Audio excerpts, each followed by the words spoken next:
Dapat lain? Tak ada? Tak ada. Ada. Okey. Ha? Tak power. Tak power. Angai. Okey, bye. Azlan tengah scan lah. Okey, Lan dapat apa?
Apa?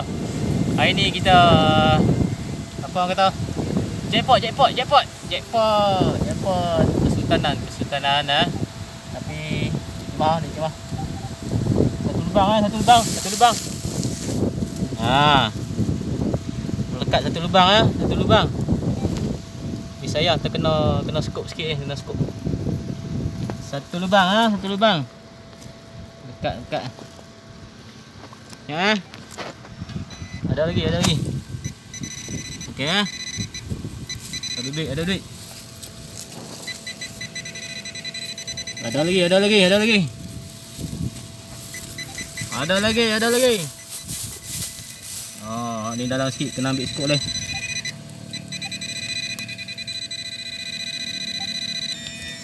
Clear.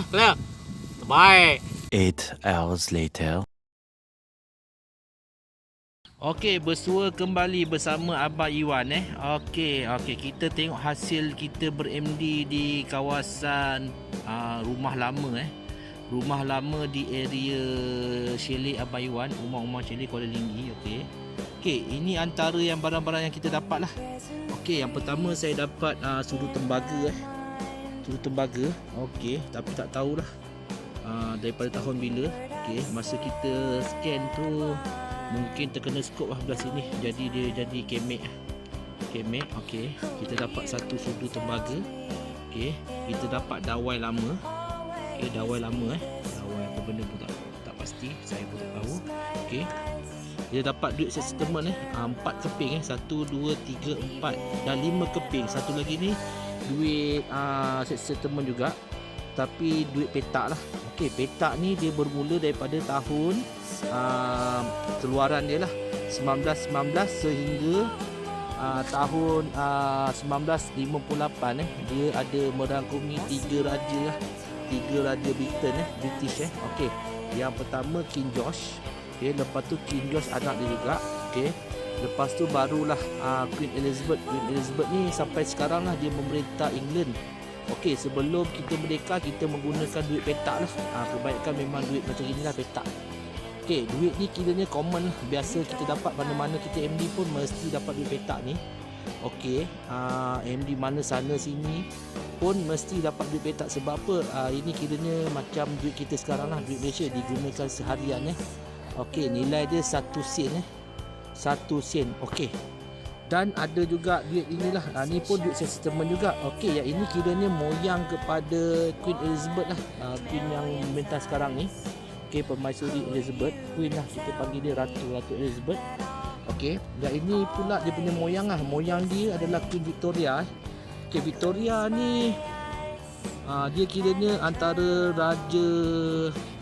raja Britain yang lama memerintah lah. Jadinya dia rasa saya pernah baca dia pemerintah sama 60 lebih tahun lah. 60 lebih tahun. Okey, dia punya keluaran shilling ni daripada tahun 1872 sehingga 1901 sehingga kematian beliau lah pada 1901, dan digantikan kepada anaknya pula Edward. Edward pun duit dia pun sama juga 1 sen petak, 1 sen bulat. Okey, sebelum 1 sen petak ni, okey, kita gunakan 1 sen bulat ni lah. Digunakan dekat Malaysia lah. Dulu dikenali sebagai tanah Melayu lah. Lepas tu Sabah Sarawak masuk tahun 1963, kita dinamakan Malaysia lah. Okey, ni sedikit sejarah lah pasal Malaysia. Okey, kita gunakan duit ni lah dulu. Okey, kalau ikutkan nilai dia kira 5 sen lah. 5 sen. Okey, 5, 1, 2, 3, 4, 5 sen duit bulat dan juga duit petak. Okey, yang interesting yang kita jumpa adalah ni lah.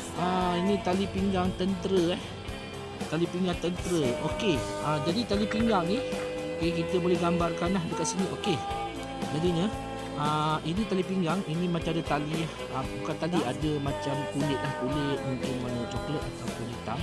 Okey, ini pun kulit juga. Okey, dia macam tali pinggang. Okey, kulit. Lepas tu yang tengah-tengah ni dia ada macam cangkuk tu macam huruf S lah. Okey, selalunya digunakan oleh polis ataupun tentera lah, tentera British masa tu lah. Okey, jadinya benda ni pun dikatakan rare jugalah, sebab susah nak dapat satu set macam ni. Kita jumpa sekali dua, tapi kita tak jumpa yang cangkuk S. Cangkuk S ni selalunya kosong, ada juga yang bentuk macam ular lah. Nanti saya ada tunjuk gambar, nanti saya akan tunjuk gambar lah cangkuk S untuk cangkukkan ini dari dia kepala tali pinggang. Ni dia ada cangkuk S. Okey, kita dapat askar punya tali pinggang. Okey, buckle lah, kita kira buckle. Okey, lepas tu kita ada jumpa satu benda unik. Okey, yang ini adalah penimbang lama penimbang lama, tangkai penimbang lama macam dacing tu. Okey, yang ini kira sukatan lama lah. Nanti saya akan tunjuk gambar dekat video ni nanti. Okey, saya akan tunjuk gambar macam mana rupa dia masa dia okey, elok lah. Okey, benda ni semua buat daripada tembaga. Bila tembaga kita dapat item macam ni memang tahan lama lah. Dia takkan reput. Dia akan jadi macam gini je. Dia akan jadi macam kehijauan lah. Tapi tembaga dia takkan reput lah. Kecuali yang bereput adalah macam macam besi ke apa semua reput lah. Tembaga, perak dan juga emas lah. Emas memang tak reput lah. Bila-bila masa pun kita dapat emas pun bersinar tetap macam baru lah. Okey, dan juga kita dapat satu lagi. Ini macam apa benda tu? Alamak, sudip lama, sudip. Ni menandakan memang rumah lah. Rumah lama, sudip lama Okey, jadi sudip ni mungkin usia dia mungkin zaman 50-an lah, 50-an ataupun mungkin sebelum tu lagi lah. Sudip tembaga Okey, sudip tembaga. Jangan silap pula, ini macam emas. Tapi sebenarnya bukan emas, ini adalah tembaga kuning tembaga kuning. Okey, jadi terima kasih kerana menonton Abang Iwan punya channel. Okey, jangan lupa subscribe dan juga ni lah like Okey, subscribe dan juga like. Okey, untuk menikmati kita punya pengembaraan yang akan datang lah, supaya tidak terlepas. Okey, jadi terima kasih. Okey, jadi inilah hasil kita di rumah lama di kawasan chalet Umang-Umang Chalet. Okey, terbaik. Kenapa tu bang? Nangis ke? Kenapa sedih ni? Jangan sedih. Saya tak dapat. Saya tak dapat. Sabar bang. Sabar. Saya dah usaha. Nanti saya belanja chicken chop ya.